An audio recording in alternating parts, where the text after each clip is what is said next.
بسم الله الرحمن الرحيم. الحمد لله رب العالمين، والصلاة والسلام على المبعوث رحمة للعالمين وعلى آله وصحبه ومن سار على نهجه إلى أن يرث الله الأرض ومن عليها. بعد أن علتين تكتنك دافن والبماري كسالي على كلامة كيسون النمو بمية أتمي على كوياكي pour ay jongol dahandi wala ma ala kiso nala nemo jida kan anala dimbal anala tañol anemo bulata simfano ma fojening alkiyama lolongo obe kolanga muru kotenke pour kanna nyinin karol tentende je microphone di cheikh wala anim badingol senyo konton kola sina do nyinin karol to cheikh. Bismillahir rahmanir rahim. Alhamdulillahi rabbil alamin. والصلاة والسلام على المبعوث رحمة للعالمين نبينا محمد وعلى آله وصحبه ومن والاه بألا تنتلا سبحانه سلك إلى صلى الله عليه وآله وسلم وبيكول أنباد مسلم والبال كنتم نقطنك نبرغام ولا من بددين خوارج ولا تريس ولا ما فلال بي. السلام عليكم ورحمة الله وبركاته. عليكم السلام ورحمة الله وبركاته. شيخ نيسيو نيغابكم مالا باكي باو مبكا چالا كولا ميالون كو مسلمول بيبي سولارين على pour ka faham wole mu jihado di cheikh jihado mu dino le tifo dino ntel cheikh baraka ba cheikh kebo jihado dino le mati ayo salo mu bul dino ti nyame fijo mu bul dino ti nyame jako sumo anin sadabo anin halato fin ko anin alquran karaw jihado fana mu dino ti wala nyam mun ya dino ti ala ya maro kala nana kila sallallahu alayhi wa alihi wa sallam anata alquran جاهد الكفار والمنافقين واغلظ عليهم الكافر الكل عن النافق علي جهاد كلا علي كل يكال وتو على يا مرو كده فما فهمت دور انسان على بتول مات اناتا كلا الحديث صلى الله عليه وسلم صحيح انا كأميت ان نقاتل الناس حتى يشهدوا ان لا اله الا الله يا من بور كمور جهاد كلا فوي سيدي اكو تونيا باتو منسا تكيري نامن كادتي نيوتا وتو نيمبي كايتن كو جهادو نين شكيبو دين ولا مات ما شاء الله. وتنبادي ngol bele nga moy nyola dalilol nata kabo alquran oto ani sunnato ko jihado mu ala batolete dino la mati ala batole mati shekebo aywa sila nyimol men yalon ko tolle ko be jihado ko bi ijama bab ni la sene akunya nata be lonna la nyininka ila sumo kunya ka lonna la nyininka ila jakabo kunya buka lonna fay ka lonna la nyininka Allahu akbar sila monate na ni jihado nata lonna la nyininka wallahi bari nyim bonda to buka lonna la nyininka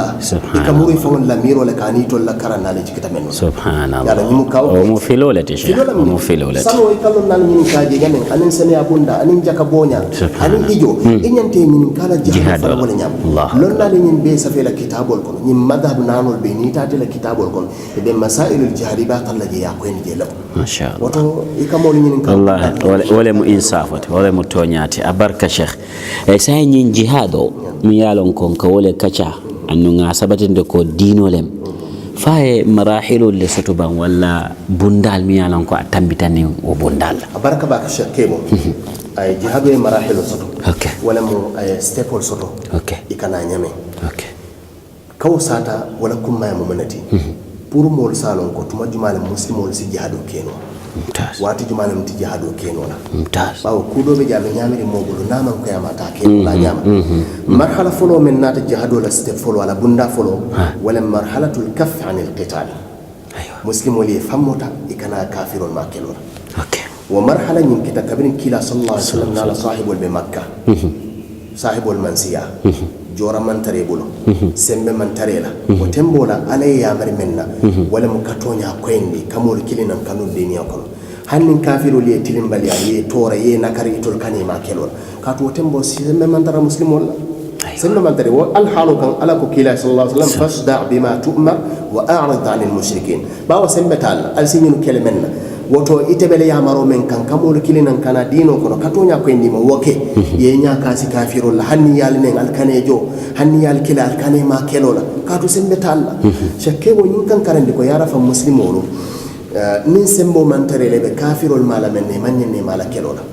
adum bimbe wal halol ko woto nyin men be nyin kelola man tara sila kan عليه من فنيانا لكلا صلى الله عليه وسلم تول من تروكم شكيبو نينا مو مرحله فلو مرحله فلان ولا مرحله الاذن بالقتال من غير امر به ايوه ولا مكدوnya mu'min wala muslim wala keloke ye jihadoke bar wotumo ine ya mar pour ye jihadoke folo yake okay wo marhala nyi stepo nyi yake mena kamma in kammala nin kafirol nate muslimol ma kelola ye ma kelola wotembo ala dunya ta pour muslimol fanay fan defense ala ko udhina lil ladina yuqataluna bi annahum zulimu wa inna allaha ala nasrihim laqadir wotembo nin kafirol nate nyabita muslimol kan ala ta fole ko al siyali jube bayo tolna nata lima o tal fanay wul ali al fan defense الفني على الديفنس ومالا مرحبا نيوت حديث عبد الله بن عباس اكبرني ايو جيت على كاف دمنتكو وان الله على نصرهم لقدير قال كاف اذن للذين يقاتلون بانهم ظلموا اكو فعرفت انه سيكون قتال اكو قالوا ساينا كيلوبه كلال نينو تيمال فهي اول ايه نزلت في القتال نينمو ايه فولد من جيتا جهاد كيلو لا كوين تبرو كا يمفو كي مسلم ولا كاكل كلا جبي صلى الله عليه وسلم مرحله فولو على كايكو إني صاحب الكنا كافر الماكلون ومرحلة كنا يمونك يا بلال متياتي لمليا يا كورن تندي كبروا لاك برا كافر يا عمار بن ياسر تياتي لمليا كني كندو تا كبارو الفرال كبارو الناس برا كيلان صلى الله عليه وسلم كافر يا علم تبارك وتعالى برا جبي بن عمار وبي نياوني يوتي المليا بيكي فلا بن عماري على نين أمن كاسوتي أي كيلان صلى الله عليه وسلم أمن كاسوتي برا تا كيلا كاسون تابي كمبولا أكايكم كسارتا أكاي منكتا أكايكم فلم بولاتيلا كلا كاي صلى الله عليه وسلم منكتا أكايكو ينتورا لفمن فانسوتو لم بولاتيلا أكاي تمامن نيكاو كمونيم فإصن نمو بنيادي أكاي وأقولها وقلبي مطمئن بالإيمان مبا فلا كافر يا من بولا لبري ينتورا لي لما نامي فارن صن نمو كنو تب كلا كاي صلى الله عليه وسلم وإن عادوا فعد من سامي يعنيون كي ليسافر تنمان تريد وبي نياو نيان كلا ما فصاحب وليكو ألينا ولينا جيروك ألينا ولينا جونا كيلوك سمم من تريد لوتمو وتنين كان تول كران دي فيكول نين مسلم والسمتيلا إمان ينا جهادو كلا كلا كصاحبه دولي البين بني أليتا حبس إثيوبيا بانكوكا شيخ كيبو نيم مرحلة فرو بيرانا فلان يونا تدون وتمونا مصاحب الولتا يفني لا جلوجو كافرون مرحلة سبعة شيخ كيبو ولا مو مسلم ولي مولو كلا مني ما كيلولا منو ما كيلولا يتول مالا بل مني ما يسول ما يفني لا جلوجو وقاتلوا في سبيل الله الذين يقاتلونكم وتكافروا من ما كيلولا نيمان ترى سمبولا كلا ما كيلولا kane ma kelo la gambia dingol men ka finti jam iko kata Suria iko kata Libya iko kata menu kele wal man tol ma kele la ikata wal ma kelo la monena ya famna shakkebo marhala saban nani nyaw shakkebo wala mu ka kafirul ma kelo la nin tuma men muslimo le sembo soto wa marhala nyin kata tuma juma benin kila tata Madina sallallahu alaihi wasallam isabati ta Madina muslimo la dawla islamiyya muslime banko ya fan soto aya sembo soto ala sojarol soto ala joran soto aya la sabati la soto dame yalon ko nim kelo kete mina mur la wala to wotembo ala koy ko silan atol nin kafirol be dalal be deda adu lafte bul men wala mi wedunna dino kon wotali kuma ni kadanu dino kon nim badanta ali jihad kena woto jihado sidol le soto nyanta ngo silol lo isaje ningo silol lo ndoro isaje bon se kilo se jihad kilo ni sakanya shekebo lafta ka nyin soro men wala jihado aman dan kelo doron ma jihado sifa siyata jihadu nafs do ko ni yeni kele ni dia ko ya bondi je al jihad bin mal kele na fulo bonni kanu ala kun o fana bi jihadu ko jihad wala mukammulu rad min ko bidan nun ko wala nim ba taramol kela ko nyaabinol bonni muslimo le nyoto lonno ale nyi be konti jihadu ko kay wulula ta ka topoto ka bataye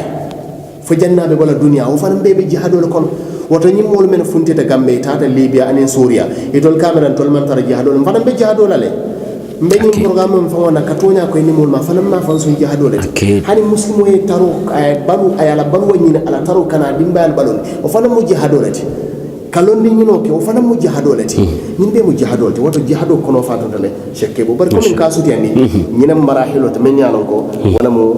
jihadol marahilo inshallah abarka baka sheikh abarka sheikh je koyta fer alhamdulillah saninna tanyinin kardoto wala mintiko malon fo mbafala ko ya dundi kacha kono wala mo anwa'ul jihad nam anwa'ul jihad ngamen faten wala mo folo ka kafirul kele okay fola nyaw ka kafirul kele wo mo sifa jama na folo la londola anin newola anin fawola aywa be natale aywa bi nin muslimeya ntolman sembo soto ke kele jora wala bar ke kele nana fulo lan si wo kenole ndo kele nyaadi de kafirul lafta pour kan tolla molu kafir yandi ke bondi dino kono ke sambani démocratie kono ni human right ko wol minalo ka be la ba mu kafir yalati kaw ko ni mol ma wadan jora so fana mu jihadolati ya fam shekkebo kafirol ka puñame wol men faynan na bankol kan kalo kaw ko ni muslimol ma media to fana mu jihadol shekkebo jihado sifa do be je me yanon ko e kam ko jihadu daf'i wala mo nim kafirol nata boy muslimol kan wotuma be waji yalla muslimo be kam pour kam muslime banko ta ka defense wala antina berin muslimol tata afghanistan mol ma koy aketa wala kam jihadu daf'i afghanistan ma rosia ma kelor itolbe la banko ka rosia na te dunte la banko ka ke la banko te bulu ke la mol fatil mali akon wotil mali abe ke muslimol tata ke fasa wa jihadu ni wala tola wasifa ka fay ko jihadu ad-daf'i abon nyama madina kilin kila sallallahu alaihi wasallam na rasul madina ghazwat khandaq kafirol botana makka ini al yahudul la tanyo kani mo kurngolo kana ka madina kol soran ke turu tumbu wa jihad sifa fane ka fay ko jihadu ad-daf'i wa wajibiyata mobele kam fodin nimolu ani musolu ani mol minano ko sufol man tara sahyani man tara nyama shakebo jihadu be je kam ko jihadu talab wala muslim wala nyaton koy kele jora kele dingol ke sojaro kata moluno make jihad kele ke dundina muslimiya dino kon shakebo wajihado me ka ba jihadu talab wasulata shart jamal la insha Allah wala mina yin karon min mumtaz abarka baka sheikh sen setar ya ngata wo shartol to sai na shakebo shartolo folo lonnal ko ikata kafiro man kele alla yakuna al kafiru al muqatil dhimmiyan aywa wa kafiru me bita jihad kele kana ka dhimmiyati mun dhimmiyati dhimmi wala moti me halon ko adunta be sabati muslimu la banko kan akana mojo jizya okay akate dunna muslimi yakono muslimu la nyaton ko kay problem teje sitarano la dino kan bari ni be talla nyi banko kan be kala ko do jolande wo ko di joni nafa be mun la te fawle kan amen ko muslimu le be nafa wo ko do nyaado jola man kam pour ka save ala balo save kala dino fanan save ay anana la fulo wa mari ni atadala muslimu yane atadala ya kajafi atadala ya koma atadala ya na fulo tatil mali yakon muslimi atilin tale wallahi ay kafiro save hanana banko kam wala na tubabol men ka wuri human right la democracy muslimi ay men moko muslimi ay men so fe ma so ajibe bam wala ta men wulu muslimoliya kabirtu man na futuhat al-islamiyya bi kerin fi khilafati umar muslimu le banku jamal marhims dimashq anin blado le mara ke don muslimi akon wol tartanu menu beje o banko lo kay mandu muslimi akon fanan kana mojo tamir ahlu dhimma muslimu ke fasa ke sembentu yani ke safe ke defense ila security be belal muslimi banko le kam kabirin kafiro le jihadu kankule ye kelo kankula muslimu kam Rome empire ani empire koto ngol kafata nyoma sojar wili atata fo dol ko atata fo wili kemme fulani feng punu kana ka muslimolu ke teru tumbu ke be tumbu banko kan ke eliminate muslimol la nyaton ko le nyo ka fu nyoma kamende ko sai mbawo nyuni kelo kan kulantol kama do siya batale nyanta ngam pare kamma sai ngota be nyamen tanin kafiro lon te la security kantanola ye kafiro la nyaton ko kumandi kristiano na al yahudo men be banko kan e ko an ka ko do men jo al yajo nyine kama puru ngalo tanka al nalla na fulo na niolo anal la dino bar sa en tol kana kelo la jihad kelo abe sembo be waral wa al halakun be bisilan tal katankanola alla ko do men aliyajo ala fele allah ya murundima allah biri ya murundima kafiro la nyaton ko ko al ko moy kay ko hakay na dino en naf allah hanin nin kafiro te man nyanta tilinna allahu akbar wona ta wol kawani bak ko je ntol ni nyimelu kanal keleten tol ni walla be dina kilin wol man nyum bala fa soton toli ni ayatara wallen tol mara askeno ben fala la fam ntol natol man tara dina kili alayni bala fa soton woto bedun na la dino to allah itubete dunta muslimi adino allahu akbar woto wallahi ninga muslimi adino la daji kollo den mol se dunji hannim ma foy wallahi wallahi bari kana ke ahlu dhimmati masha allah shekebo folo folanyo akana ke alla yakuna al muqatal al kafir muahadan akana ke moti kame ko al muahad nyame muahad mo me yalon ko ani muslimolo tema kambe mo bana tema comme Gambia banko ni banko ko tawon Gambia ani America kambe mo be tema Gambia ani Senegal kambe mo be tema Gambia ni tubabu du banko kambe mo tema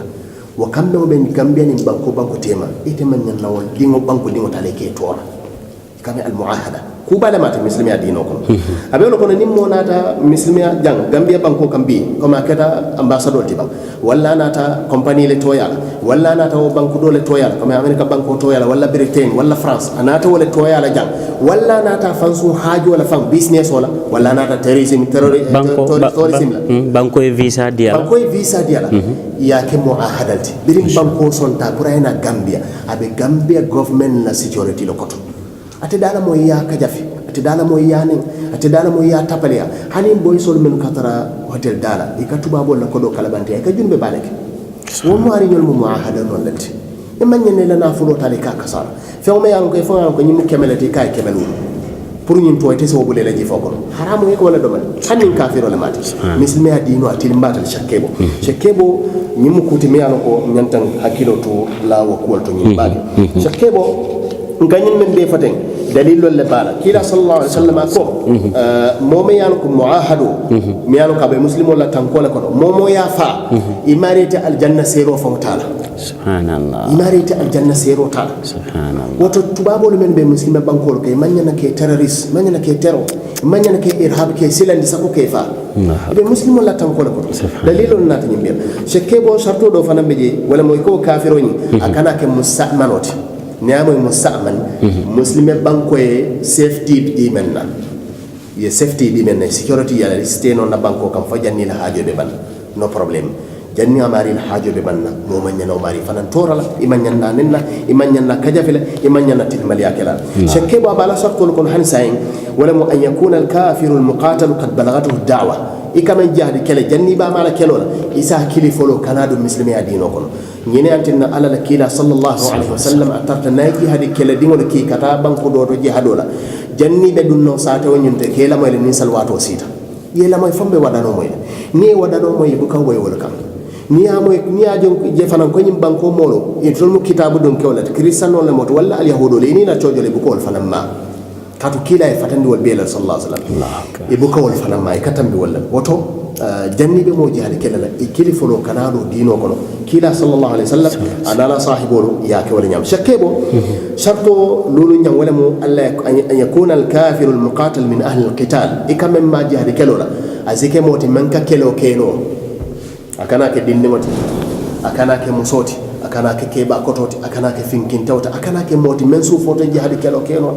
woto tere solo ikabomo siti fambala ikata mo la ambassador ambassy kawol bom pour munela wallahi meno fayi junube balilke ala be konti bola yawm al qiyamah bomo fay marché auto ka fay man sakunda la ka fay mo la ambassador ibe dinol fala meno man kuke ibe kewol fala meno man kuke ibe mo lam furwol fala keba kotol musolo meno man kuke ñun be mu ko jawal te mismi adino ñun be lonnal ya be ko indi ila kitabol to wala ala kila sallallahu alaihi wasallam kelo do bin kelo banta ayaje kelo ñin ko muso dol fata ni dinola kam fata ko ñin na bak ay fata dula ko mo kana musufa ikana dindin fa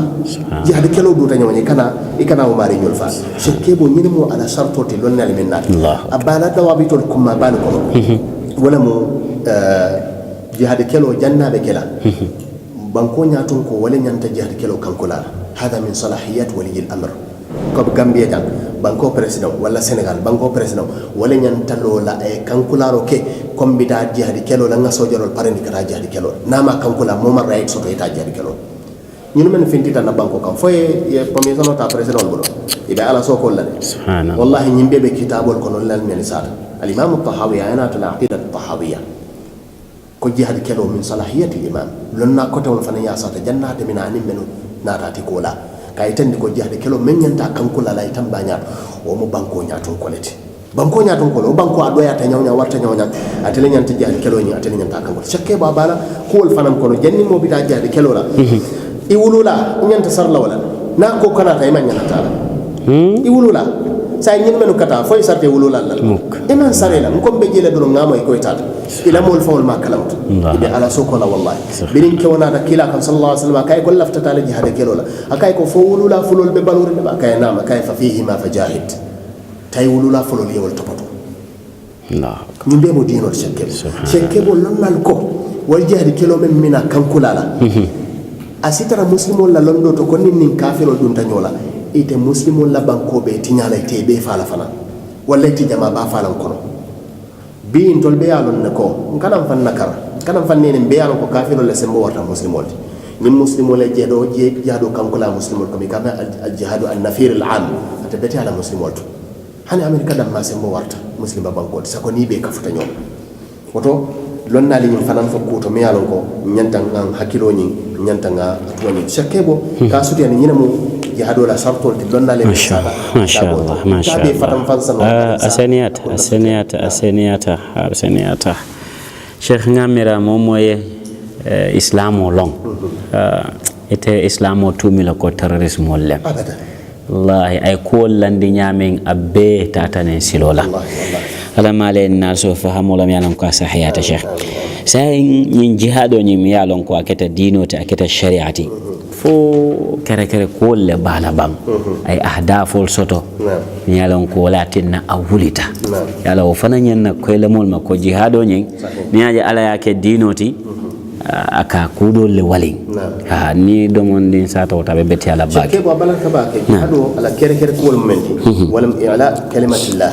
alla lakum ka watikan la ilaha illa allah muhammadur rasulullah sallallahu alaihi wasallam ila sallallahu alaihi wasallam umirtu an uqatila an-nas hatta yashhadu la ilaha illa allah alla len to min kafirol be deda woto mol men kafu ko iman nyanna jihado kela ko mo dañero sale jihado ko wuli men kam wala ka ala le dino sembentu yen kamol kilina yenadu dino ko way sila jamale soto fango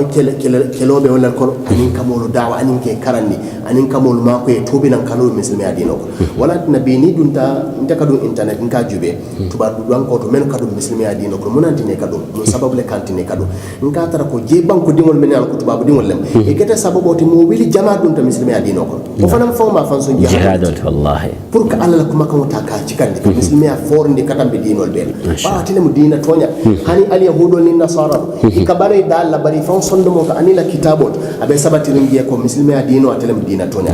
sheke mom kere gere folot fula nyawni wala mun yintiko nusratul haqq wal mazlumin ka tonya fasa ani mol men be de to ko nani tenyon tonyero kono kawul fanam ma ko ke fasa o moti wala tana jihado dol kita muslimol la khalifo lil amirul mu'minuna kele dingol ki banko dolto birin kafirol nate muslime banko ta ya sorawn kame al hisar ya sorawn at koyti mako nimma nyunu makoy ibe nyim banko tala adu niyata ibe mol fala jelbe tilimbali yakal muslimol la khalifo nata joro kiwron parinani sojarol ye kiwo banko kan katawol makoy bawo nate tonyel wato jihado wultani ku wallal kama shakebo kasu den kufulo ka Allah kuma kawon cikan ni santo anin ka tonyen tumul men bedde to kuna nin tonyero kono kawol fana makoy kebo tonyero kono ka tonya nyim fasa abarka akoita ngamera wo doron yana tinan sonko yara fan jihado mudino lati sheikh ngamera nyinin kar dantan na tutan safu nyinin kar saba sa nyinin kar lobi wole mo mol mu yalan ko ke bomo city fambala e fam feten jama kono islamo la jero mu munatije abaraka ba ke sheikh kebo itol ka to la ka amaliyat al istishhad wala mo mobe sede ya fure ya soto la fanto nyaadi aji wo mo kuti lonnali o fanam be ko endile sede fure ya wo mo ala la kere wolati sede ya dino ko mo ala la kere ta kadi mo la min diata amanke ko mo lafta soto la de ya soto fayen bara kadi mo la min diata ya telaka mo tombo Khalid ibn al-Walid radiyallahu anhu ya tola sayfullah al-maslul ala la famba men kafirul be korende ay jihad kelo ni pour ay fa jihad kelo ta man faje bawo ni fa jihad kelo to ko mo fi samanti ya badi ma ama bale mate ala barana lo be nyaawo nyam afata la rawale kam Khalid be fala kumbota akom mari mfele nga jihad kelo ke la peto mbalo bebe barangare pour si c'est des frères yasoto afelente Khalid felen be fala na la raw kam comme fure suwo ka fanya me Allah akbar comme fure ko don ka fanya me wala be on ka fanya me kuma kala subhanallah wallahi ni ayata ko c'est des frères mola makamor kasima denno Khalid be fala yari keloto bara man fa yari keloto afata la raw kam o ka ko ndi mako c'est des frères mo bu ka tombo fa yari ka di mo woto nyim mo men be wol nyamate ka bo mo siti fambala fam fala la muti muslime aje wala nyam ameje ko sede fure wala muti aje ko nyunu mo famfala adu nyinna ta haditho do kila sallallahu alaihi wasallam mo ya famfa aya fanfa ko fengo men ne ibate mari yang kan katla walla yawmal qiyamah Allahu na e bomol sita fambala ala be bomol de dala bala yawmal qiyamah ndama nyin ko mo fode kila la sallallahu alaihi wasallam Allah mo ya fanfa fengo fenna wala be kala le ibe bomol di la yawmal qiyamah aka sita fambala e feten aya sita fambala e feten atabet la walla ma ila qiyam sa ko janni wata atabet la wala la hawla wala quwwata na sita fambala na feten da ya sayin da nyam ay feten ko ne ya sayin da nyam nimme ya fambun kido la wanyama nimme ya fanjolo nan santo fana wanyama nimme ya fan kudon ya fan hang o fana be fala wala nyama be wala be kala le subhanallah wato nyunu be men kay man tara silaka shekke bo abolo nyama alaku wala taqtulu anfusakum al kana al fanfa inna allaha kana bikum rahiman ala hina talmal wallahi pour que kafirol kele woman jarni ne kabo mo sidi fambal ni ayataro mu kuti men nyanta kele danu kila la sahibul sallallahu alaihi wasallam folo ba folo ka kunna sudiyani shakke bo menu kabo mo fatan fete fambala ka ke fambala kadula al feten muslimiya lonnal yaaje ko nyunu mo famfallal criminal lalle moti iman tarsila alhamdulillah badingol aliya moy woto muslimiya alhamdulillah ay niyol tanka walillahi alhamdu cheikh nyinin kardo bije nga tariyande wole mune mo sunna dunke la lodula ini la marallal shakke ba baraka sunna dunke wala lodula ini la marallal tema nyimu kuti temanta imeta men sa dala gambia jam nga sedia football to nga sedia conference to nga sedia audio to imeta fala talini man sa kewa nyanta bunyala alhamdulillah mo jamali to mi jam tafana nga dolo sata je karana dolo fana dolo sata jam banko mo le femba nin kemelam sa fa 90% wal be yaaje control be man sala fe kaw fana ko ni mo munanti nan tolbe lori njew kumayata bawo nyaaje be mo kadef la ko dole malonne wallahi nimman sañol kamate ñame o mo diino ti ñame abele ko yini salo ko ne ka alabatu ñame nim fana mo diino to wala ñam Allah ntolla lo la nimman satema abele rin alquran to anin kila la sunnah sallallahu alaihi wasallam man sa nana tan tol katara wala ko Allahu akbar nta opos la nin carte fo te bayla nabe kelan tol bakel man sa membe sirim ba fela wala ma sha Allah to diino man ala woni ngam man sa opos Allahu akbar ko mo kilinti fulan ñamo ntol sunna dun kewlo law da dunya dawde yen tol yamar menna bari muslimo fango be yamar walla be nyanta lawla ko man tan tol damma ngani men fata man ko tol damma nyanta kala momolam wala nan kamol kili pour yena taraw ko nimma ko man sa kew sita kido la sindi ba carte wala ya sindi ba molel kambe de kay ko tambi ba madama sita faten kunta man sa yasirawto ko yajibu sam'u ta'atu lahu fil ma'ruf mo bele nyante la moy la wala nay yamar be bulano nay fatan ni nga fatama fon ay yamar ala sokola fona en fatan di ala batu ko tembo ni ay yamar ala sokola ndabula la no mane barin talola mimbaro kan ka kajafi ndalola conference la to ka kajafi ndita telel to ani radio to ani newspaper to ani whatsapp ani facebook ni youtube ka kajafi ndawkela alhamdulillah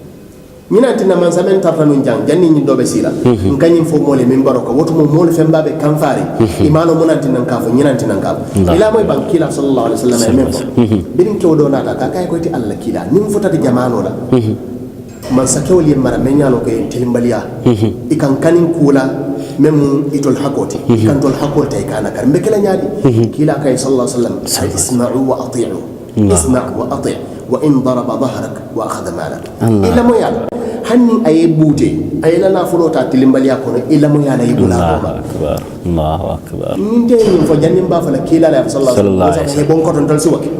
akar kila la ko mo le mo ni sallallahu alaihi wasallam adu kila la ko mo na fata dawda mo man nyane kulum baliya ko mo foje nyante ya sama hormone buñara isanon ko ala la kila ala le ko mo ni duwabul sallallahu alaihi wasallam masha Allah ko fo la shekebo alhamdulillah do sa fo munantinna nimman saye tonye iko yebulano may kana kajafi amanke ko kaman sala tonye ndiro sabatinde bar muslimiya dino na da pour ka ko fo la sabatinde al maslaha wala kayroti ani molla nafa ani kaman toro bay wote soto no la ni nyaato ko man tara nyaato imeta fo la janne niaje kasalno banko le be tangundi niaje banko be tangundi mole be nyaato mol ba no ma sojaro de kemo la mo yala ko mola ni police ol abe ko ni ma ko ni ngamo fa tilimbali akone be mutala adi ben kitra sikelo yem fa moni ta kela ni aje o bebe keno la nyaato ko le be mbulu ni aje ntata ni salkera to ngakelo banko nyaato ko le bana ni aje mol kate la marché to nyam modo fannin kew do be banta berin carte fa men tambe de janna kasi ay kili akon ko mona sayin lafte ñinin kan ni atara banko ñatum ko be mol tilmbali abe mol fala be mol la da fulo tala tilmbali akon lonnal be siri be dedi ka fa saw kay te waje ñaani wala mun tolti ngay ko mbadi ko ni na ngay ko lamay ko lafta toñal lamay be men fale alkana kumota mol bulu nyim bunda to men manke karanati ba gay ko kana kumo men fa alla la kumo le mani kila la kumo sallallahu alaihi wasallam gay ko alla la kila ko banko ñaton ko hanni aya tara e bote ay la na fulo ta ko e bulano akoy nya wala fun kay nam hadithu min sahihat Allahu akbar min bi sahihayn ko ay wala faji ngay ko kilin fala ñaw ngay ko e kanyim banko ñaton ko men fata tolbe la firim pour tolé mol susu ni geraw mama ne akam yama fitno la pour ka bondi o siron min toli o ka fitno la be kela akoy ne fitne ñadi ngay ko mbatu nga foy ngay ko nil lon na kumata mo jamal kabula noma adala fi kumo ñin si mo fitnandi ngay politicien ol meka kuma la kamol ni sori ñoro man saka mol be tan ko di man ima wuli bar ni lon na kilin kumata ay ayol na tay hadithul nat mol be wul Allah adon fitnu nakata mo balo be danda muslimi amal la fi fitno yake ngay ko ni wo fitno ñin kata ngay ñin ngay te ikata gambia da ko ñamam mem botananje ngay nin bi kelo be gambia bi taje de ba ngay jumale garanti ko nin kelo be gambia bi ite ba ma te fa jumale garanti ko hani jumale garanti ko fa ma te fa jumale garanti ko alla korda tutumbuna ila muso te fana di wol te fana jumale ka ko ni mo ma garanti wal subhanallah kay ko nyinanti na muslimi adino ko kana man sama Allahu akbar ay to nyindiro men kanin tilmbali mo ma fa sa wakam iba ko ne sonno mo kon ni mo moti me yalo kay sifata no ma kullo ko ni yakono to dia wala mo siloti muslimi adino ay to liya mar men se kebo nyini anti na man saw man sanat sunna mol katara lu ko adu hani kabi belori mo ko nyine kan inshallah amin ya rab amin amin sheikh akoy tale andon atilin tale fanan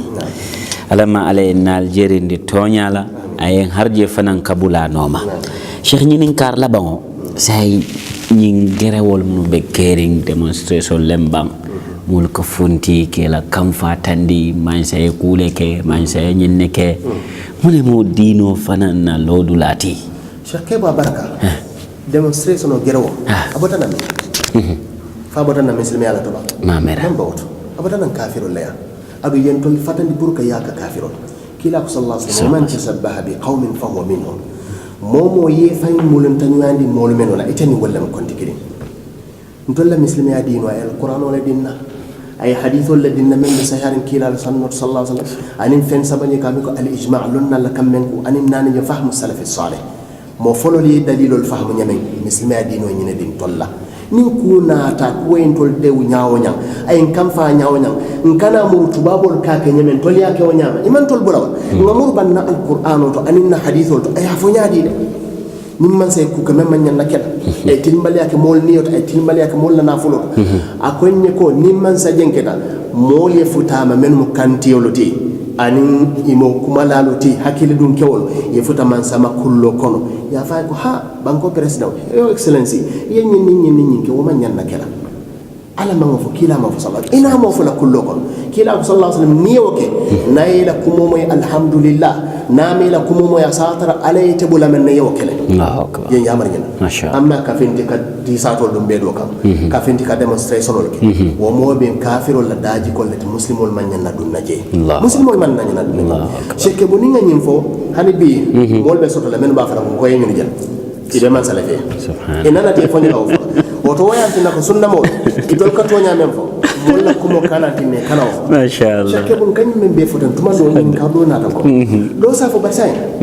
ke mo sedika munanti na berdim carte fay ko be kerete diamo dol ke man sala ko dol sata do sin ka def wala tonya men mo la siloti meno sata to wonna nyen na fola munanti na wal fota al halu ya sab wallahi mfa woni yokkata munanti na wolf al halu la yasab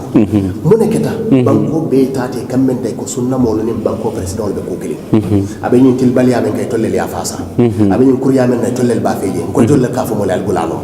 mol ya commencé kabula sunna mo la kenen ya commencé kamol jutundi banko lon nal adon banko lon nal niwol ke jutunda moloti la moy lawla nim mol mi la moy ci la dino lon na idin al halu futa tan nan tela kunni miroto ngaje ko ka futa ka kumo tan ni mola munantinna mo kamman sala ku jaw fo manke ko malo nda kamenke ngawdol sata taman selo pour kalon ko ngani be kalamata bari man tara feje ni aje man tara feje wol mu ku jawalti ku jaw mo man nyana tarla mo feje ban ni aje mbokol fo min baro kan ni aje mbokol fo media to alala kilalen fa sallallahu alaihi wasallam mo sin kalama bi wo kumo nyin fota mo dole min mirano inata ko wol farini inata non ko yara fan kam men fo nyino mom ke toñati wala anti nangolo shekebo nimbe min ka foden wallahi mbuka bonni na miro alquran al hadith lan nale be sata kitabol ko ini man sabe mala nyonya ngamina nga kitabol sata yewol be ko ni na alhamdulillah abarka baka sheikh mbadingol sa ala dani subhanahu wa ta'ala asadna so kayra la dunya anin lakira yo in ka kilimbe jam aywa memo tawsiya aywa سكينو من سقي أيوة بسم الله توصية ولا مو يامرو من ديلا بانكو من سكون دالا كونو تديا تبسيلو من تالا بول كاني ميرو كله أني انترسيا متى مومنتو بي مومو ككبارو لامي إبالو نينكو غامبيا فنينكو دول بيجي ترسيا دون تيكو كو دول بيجام هنساي غامبيا كونو دول بيجام نقول موي كول تات أما من غامو يكوي مودو مودا إيطالي غامبيا دين يا تومي من ترسيا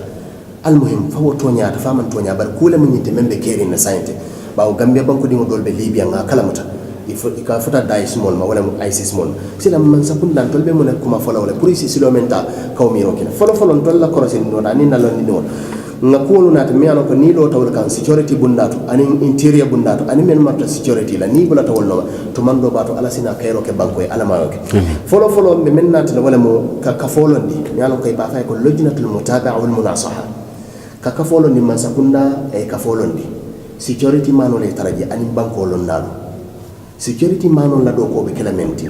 nyimmol be dawada ke nyinam ke nati ke ka fodla kini lonna la do ko be kelamenti ka lonna la komani nan kanay ke sindi ke nyinin ka munal dunyi mirol to munal dunyi kolto wo kono ibe la dalilol lonna le be la subhatul lonna isa boye nyoto tumando be ko dol te filitale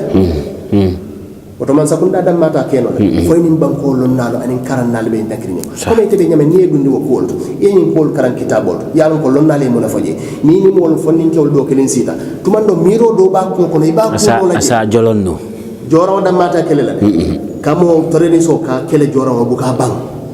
men sa banno wala ma miro nyin kakku ko kono afkaro men be kun kono men be ko no lon karan nalti lonna bawo nyimbe ayola nati be hadithol nati ite mo police olde ite ma ala ite ma era ene ite ma wolulo men do bono la nyom lonna wallahi karafulo nyanta de la nyom jazakallah khair ko fula nyam wala mo lonna ro e nyanta le debate amanke karana be bar lonna men yalla ko khawar jole tare sol ila kol kara ni si debate che kebo sabanyamo man sakunda sakata e seminal ye kumandi comme dawratul be nyamani seminal workshop ke kumandi ka banko fanni kewul kafu nyoma ye non la kumandi ne ye ka janni nyim bundal jihado bundal anin tarisiya bundal ka boy nyoto mismi ya jino ya janyadi o fanam ba keno la kamol londi siloga shirke ba bewol kono security bundato nyanta wo ko nyim follow la kabula no wati kana minito de sako internet bunda wonyanta control ikani mol men be soto de ke soto internet silo ke soto woto internet mol men ka dunje kamune foje kamune ka caji o be nyanta lonnal internet nyanta ko rekla nyanta control shekke bo abe wala kono be wose men dila lu woro nyam wala mbo bankol men yalo ke experience soto terre sol kele gambe nyanta ka dale ni bulo e nyo e bulo du nyobul comme Saudi Arabia be nyame ani Algeria be nyame ngakala mutan ko Algeria ibatata non terre sol la ko la non bake kabirin carte fayo tambita no 1991 ibatata terrorisol la kol bomo be fetena Algeria wati bar Algeria man sakunna nata kafu nyoma ni lonnalo idete tanyole yenyi mol kele fala bango ye torobe la bango sai buka mo bomo fetena Algeria alhamdulillah gambe nyanta kata wo place valo anin Saudi Arabia anin banko kata won eni e bulo do nyolo bulo shekebo lonnalo membe banko kan anin karannalo e nyanta kata de kanin kol sata membaro kan e kala sa conference lato kamol kili kay tandi la ko muslimiya dino ilo la men jeni kol ka ko ndi molma sheke ba be wol kono wulula do wol nyanti hakilo to lay dimolto kana mobile so yaadi dimola ni android mobile abe dunna website o beto inyanta lo nay dimo kamone jobe internet akamona la internet wallahi nyanta o kantana molu ikela ila ben walla sisaw ikaw control nyami nyante di won control la katande wala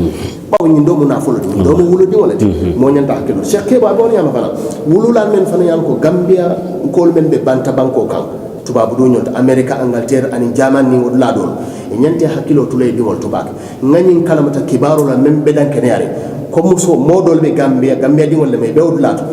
e be lafirin pour kabor kata kafu ISIS ma Suria e wulu taw bankol la kambar gambia di won lan molti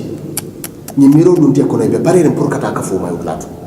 e nyante hakilo te la dimba chekke bo wasiyo men bala falaje wala gambia ma sakunda sakata banko di wol men be banta e be je ni la dimba chok nyolo e tare ni te men bambanta bake ila di won la karora pour ni kamala ke ma ko ni miro se ko ko bawo be tuba banko men kan wolde ni miro kelen wala ibake non na nyame wala lon nalu yaay kata ya makoy memem fana lalaw ka wala gambia ni bankol men be gambia dan dawle nyante ni e bolo dum nyobulo bawo ni ko yakale jang abant i dan dawla mambandi amamba c'est murno wato ko mol men be ka sata den bela frem pour nyim fu sifata man sakunda la bundal ma inshallah men yalo ke be marani tan ko bundala pour sini ko mi la hakima inshallah ndema fa ko mol lon nati bare na karandi woto on tol ka karon ko bunda men be den ni ko lula nga dol sute jede lon nale men sata je wo kono ngamen suñano ka kafu ñoma neñi silo tama inshallah tamando batu ala sinan dema na banko tanku ni miro be men kono asabon ni kono hada wallahu ta'ala a'lam jazakallahu khair baraka sheikh ambalingol mbelenga moy ñola kono to diyalem yalon ko sheikh ya bondi kadi gambian kole kadi muslime kunda be je ala dane subhanahu wa ta'ala asennal so manta be ngola dunya anin lakira shakebo na aywa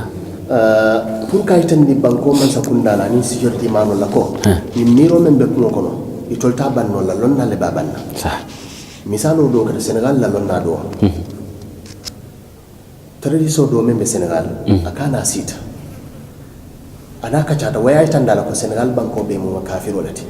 kabilen man sakunda kata do me be mo kafiro lati subhanallah kay dia kay ha doctoroni lonna ni ya debate akay ko sain kufula mbela na ibe kilin tomon akay ko kila sallallahu alaihi wasallam birana ta duna aya tawsit ala kato be ke pour ka adama dingol ma ko ke dundi aljanna ala do ko be mo tifafata akay shaytan waya tawsit ala kato be ke pour ka adama dingol kafu no make samba dimba kono say nyimmo fulolo ite be do ko kay kan mo jumana la silo kan Allah waaw ite kamol kafu nyoma yaaje ko ñun be jawol be mo kafiru ni be fata bi tadi mbakon sa ite be ñin silo men kan shaytan la silo le moti bang fodum kila la silo le moti sallallahu alaihi wasallam bira fa kay en kay ñin kala fula tombo kilin tombo ñin fulo akay fa be woni makay ha kay subhanallah biro kata don kewani tubita Allah ay silo mota anda da bulala tilo no ko kay tan ni mol la ko misalul jamal be bari kan abarka bake bade ngol kacabe diaring bari inshallah ni Allah subhanahu wa ta'ala kiti ta'ala tumando inshallah nyinte kala labangoti assalamu alaikum wa rahmatullahi wa barakatuh assalamu alaikum la hawla wala quwwata illa billah ahsant